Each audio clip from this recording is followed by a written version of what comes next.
I just picked at random a book of poems and meditations by Tom Whiteside. I may have read out of this several months ago. This is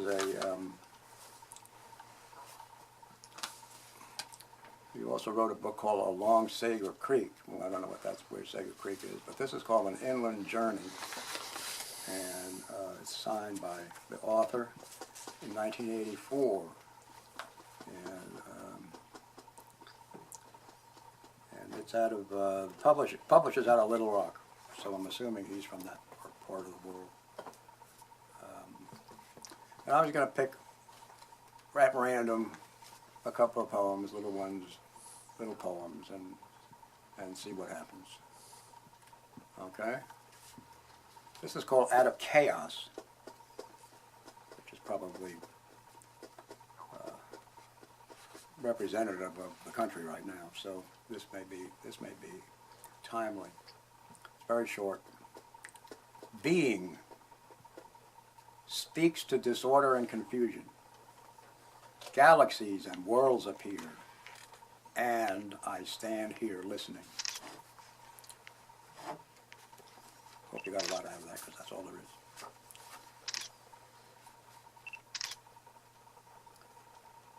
This one is faith. Name every spring, every creek, every river, every rock, every hill, every valley. Name them, name them, name them.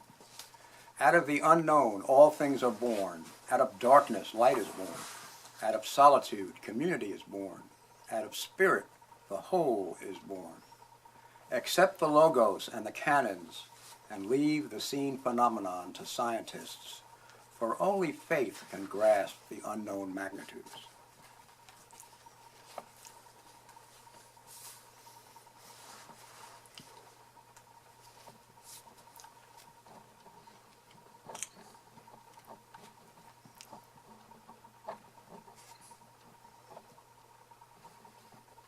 This is called The Sun is in the News Again, S-U-N. Sunrise, high noon and sunset, and one more day, torn from the calendar, an old-fashioned way of dividing time. Now mechanical clocks hang on the walls and clasp men's wrists, dividing the day without reference to the sun. The moss-aged dials crumble, for sharp shadows no longer calculate the time. Yet once again I have been reckoning with the sun, that old energy maker that lit the first fire and caused the crops to grow. My vision dimmed with burning fossil oil, I'm reading up on how to be nourished by the sun so I can relax and be old-fashioned again.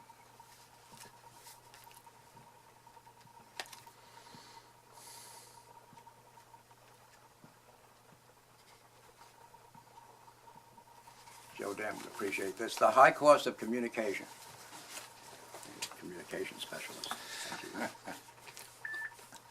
These words have been formed lava hot, cooled and stretched across canyons, blistered and burned by the sun, melted by the moonlight, submerged and surfaced in an angry ocean. Waves swelled and dashed against rugged rocks to communicate my love to you.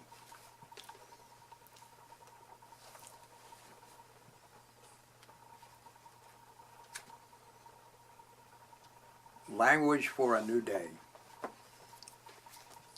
With computers in command and language fouled, syntax dying, and one-world birds of prey roosting in polluted swamps, wheeling in the smoggy air, let new thoughts emerge from deep within the universal space-time and populate the world with poets to revitalize the language and mirror the eternal.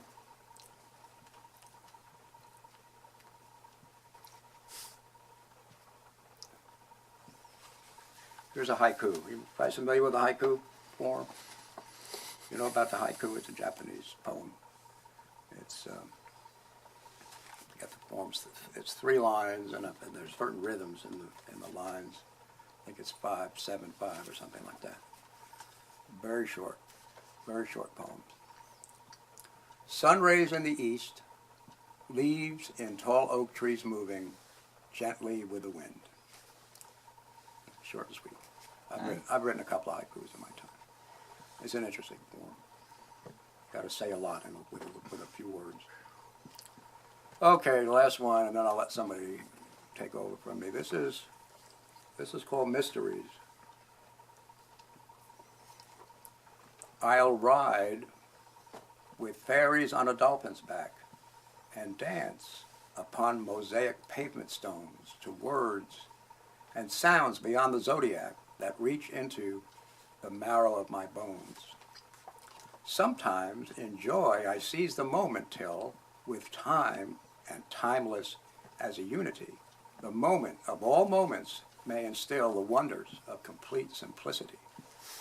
The self, a built-in clock to put in rhyme, it ticks and talks a joy yet to explore the soul, a clock of time outside of time, beyond these horizons, a sacred law.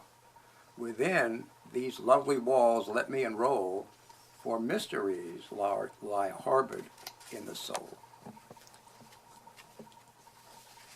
And with that, I think I will relinquish this platform to another.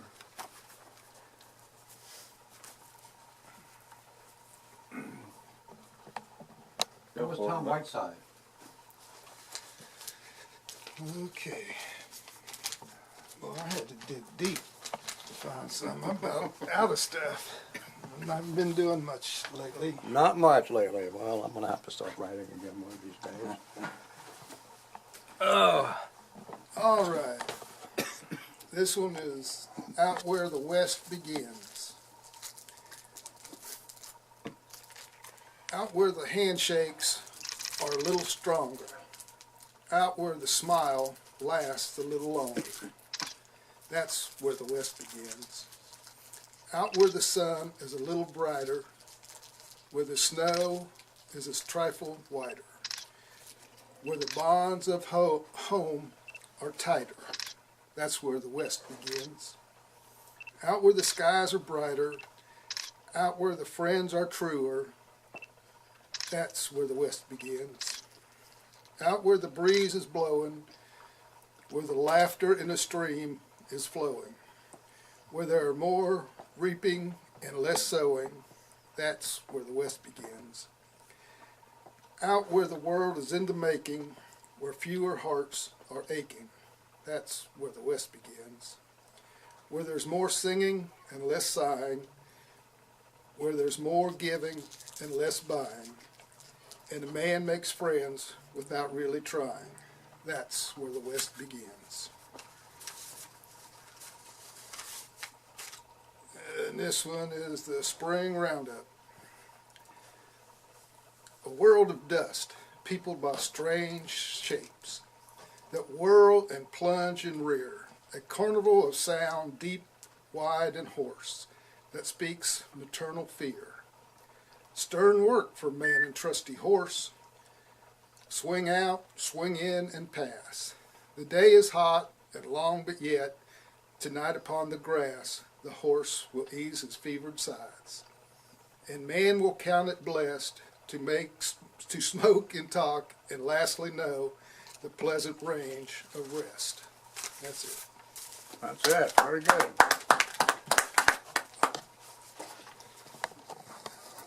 Doc, you're On air? you now have a soapbox, so go preach away. All right. Well, the reason I called this meeting was just to let y'all know I went up and protested after the election Did and you? all that I did. I went to City Hall. I was planning on rioting and all because Willie Nelson did not get president. Oh, boy. Okay? I don't believe he ran. I don't believe he ran, Doc. I wrote him in. Oh, okay. But the sad thing was the gardener was out there watering the vines and stuff, so I got watered down and Oh, sprayed. they sprayed you. So I left. Okay, so you got chased away. Yeah, I got chased away. So no riding in Winnsboro. There won't be anything Well, in the newspaper. I don't know if anything it like means anything, but as I was leaving the meeting, I left a little early to go head to Dallas yesterday. Craig, the city administrator, looked up at me and says, "So you're going to meet with Donald Trump?" I said, out of the blue, okay? Nobody knows what my politics is in this town. I said, "You bet." I said, "I'm going to become the new cabinet post is going to be set up for me. It's going to be the, I don't know what do they call those cabinet people now? What is their title? I forget what their title is. Not minister, but something like that. Anyway, deputy, whatever it is, a grumpy old man. I'm going to be, I qualify because I'm grumpy and I'm old. So man. that's my qualifying thing. So me and Donald were going to get together yesterday. But unfortunately, Donald wasn't in Dallas yesterday, so I couldn't talk to him. At least I didn't think it was. If he was, I was having lunch with him. Oh, okay. Telling my letdown there about Willie. Well, maybe he'll make Willie a cabinet member. Uh-huh. Secretary of That'd be good. Self-music. That'd be good. That'd be good. Well, How about Secretary of Tax Evasion? That would be good for Willie. he can He's tax good the for- weed. He can tax the weed because Texas is going to legalize it before long. Well, So we'll all everybody else become weed has. farmers. Everybody Yeah. else has. But that'll be good because now they got new treatment here for what I'm about to read about. Good, good. But most of y'all know that I do a lot of nursing home ministry and all that, singing and visiting and trying to get them folks to smile one more time. Trying to get a good bed reserve while you're there. And another laughter or whatever. And, you know, the sad thing is to go in the lockdown area. Okay, they don't like calling it lockdown, but it's the Alzheimer's unit, and see how these people deteriorate. They let you out. Huh? Right? They let me out. Well, something. But what amazes me is when you start singing, I have to have a hymnal for every word. They They know can all, sing They know all the words. They know every word, I've every heard that about verse, Alzheimer's patients. and all that. Singing Amazing Grace on their on their deathbed. But it's really, Can't remember anything else except that. it's really sad to see, you know, and a person that us three know very well. Anyway, her husband went back to visit her last night for the family Thanksgiving, and she called him Dad. Oh, it's close. Yeah, don't even know who he is. So, but this poem's about Alzheimer's.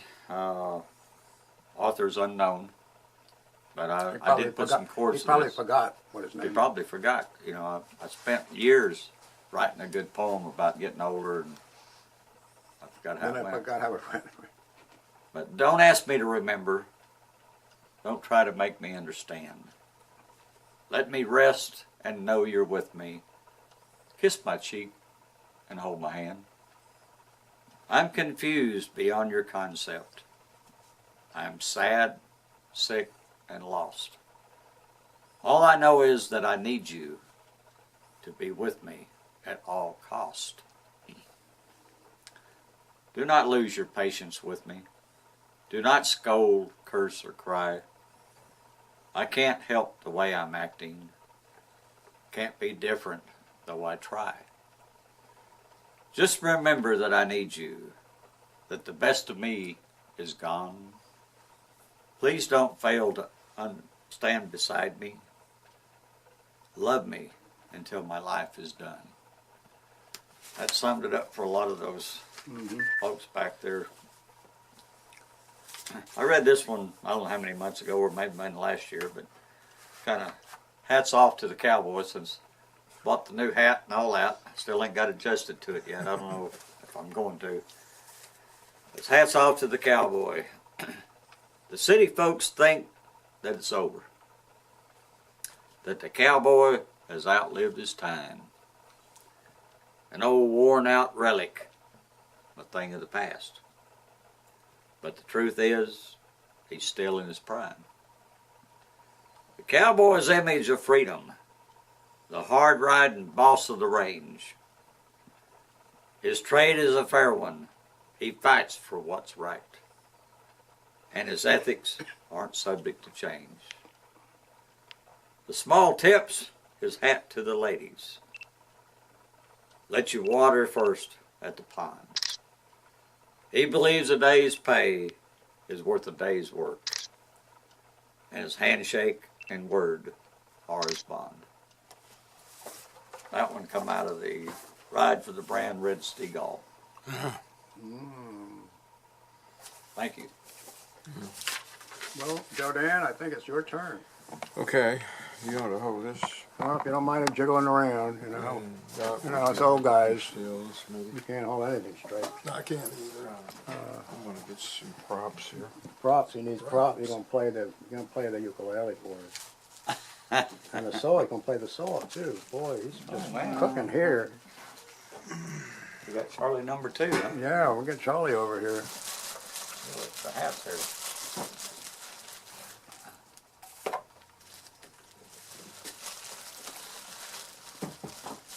Sharp one on there.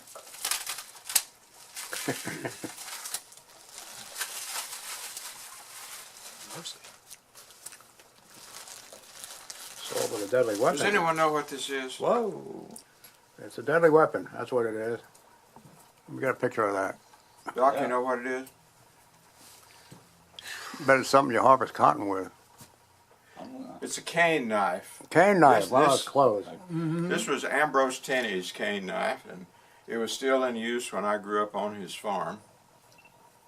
And we would use it to harvest sorghum, mainly. You know, you come along and you just chop the sorghum over pretty close to the ground. This little deal here was to pull them into shocks to stand them up in time, this sort of thing. You could use it for other things, but that was the main use we had for it. I've got a pretty good edge on it, and I really, you know, I'm really glad to still have it. The fact that it was my grandfather's makes it special, and I'm showing it to you because the first poem I'm going to read is from a book that I bought a number of years ago at a meeting where there was a farmer who had won some poetry awards. And this book is titled The Noise the Earth Makes. And it's by Michael Carey. And it's in the Iowa Poets series. Michael Carey was, at the time, a number of years ago, a fairly young man. And he had written several books of poetry like this. And I bought this one and maybe some more. I ran across this one recently and looking this one, and I read several I liked. I'm going to read one of those tonight. And it's called The Thing About Farming. The thing about farming is there's nothing between you and the world. Everything you touch either wounds or responds. Everything you love touches back, with food or with poison. The thing about farming is nothing lasts for more than one season. For the rest of your life, you plant and coddle and encourage, and every winter all your children have gone. The thing about farming is you work most of your life alone, for better or for worse. No God but the seasons, no lover but the earth, no enemy but the weather and the wind, the wind, the wind. The thing about farming is you are responsible for a small portion of the planet. You keep it or you lose it, and it changes no matter what, according to your efforts. But what's important is when you wake and pick blueberries, not only are they good, they are yours. The thing about farming is it's so easy. Half of it is learning to kill. The earth turns green each spring regardless of your attentions. For every seedling you nourish, the rest of creation is weeds. The thing about farming is it's not all food and abundance.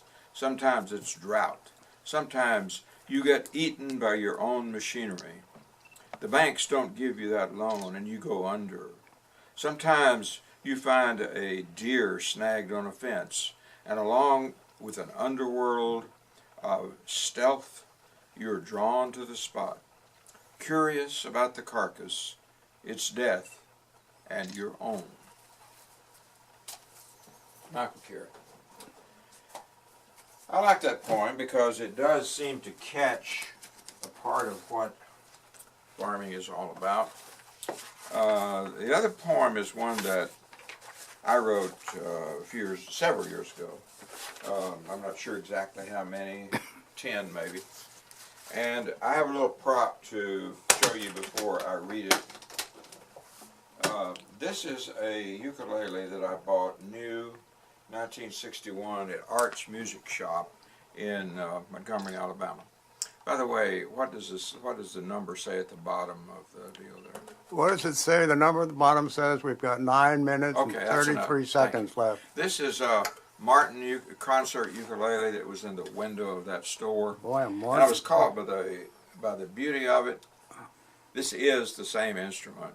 It was new in 1961. I've taken pretty good care of it, so it still looks pretty good. But this, the thing that sold me on this ukulele was the sound.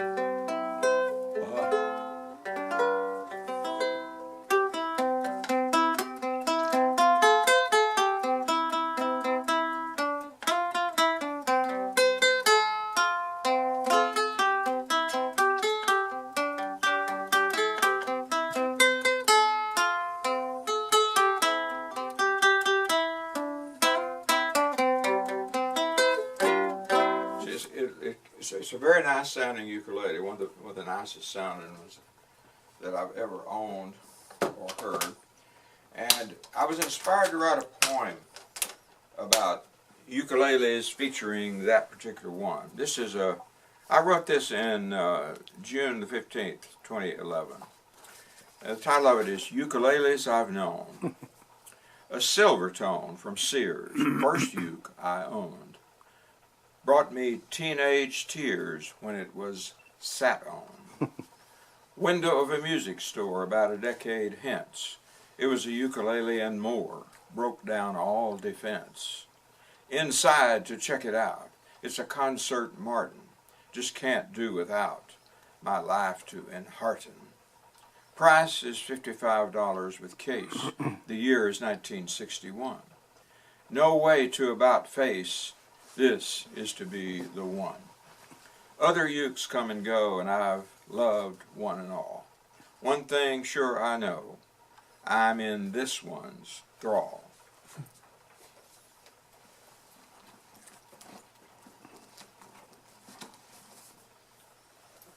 To conclude our paragraph from How to Read a Poem, subtitled And Fall in Love with Poetry by Edward Hirsch. We always conclude live poetry meetings with a paragraph from this book. Surely there's an element of mortal panic and fear underlying all works of art. Elizabeth Bishop asked in her essay on Marianne Moore, one art is a poem that summons such feelings even as it resists, contains, and tries not to succumb to them.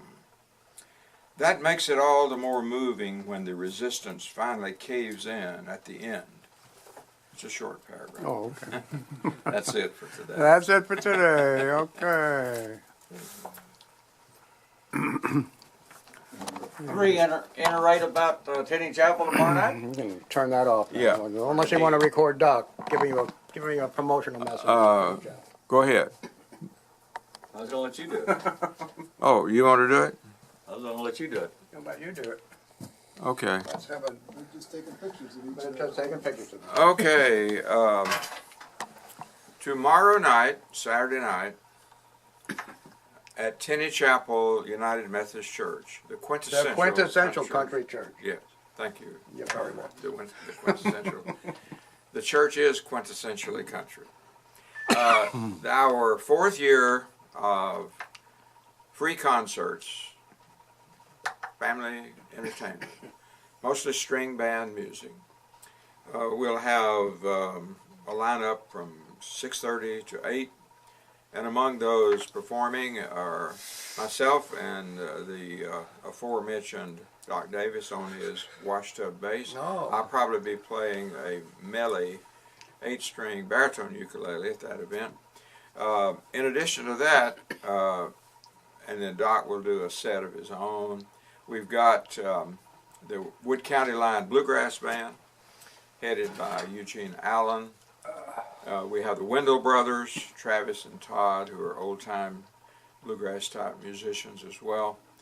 And we have George Jordan, the original Tenny Chapel troubadour.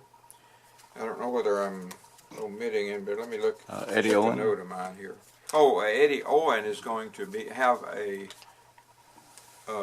unique band that he's put together just for this event. And I know that among those on it will be members of the Courier family, and Tex Willis will be playing harmonica. Darrell Reagan will be playing dobro. So he's going to have a pretty interesting sound for that night. And I believe that was the one I couldn't remember. It was Eddie Owen. He's also our new sound man, since now the late Bob Dietering is no longer around. Eddie Owen has taken over. He'll be assisted by Jared Courier on the sound, and Jared will also be performing in Eddie Owen's band. That's about it. Hope to see some of you there. Woohoo! If couriers are going to be there, where are Ives? You got to have Ives when you have courier. I mean, that's Gotta have you can't what? have Ives.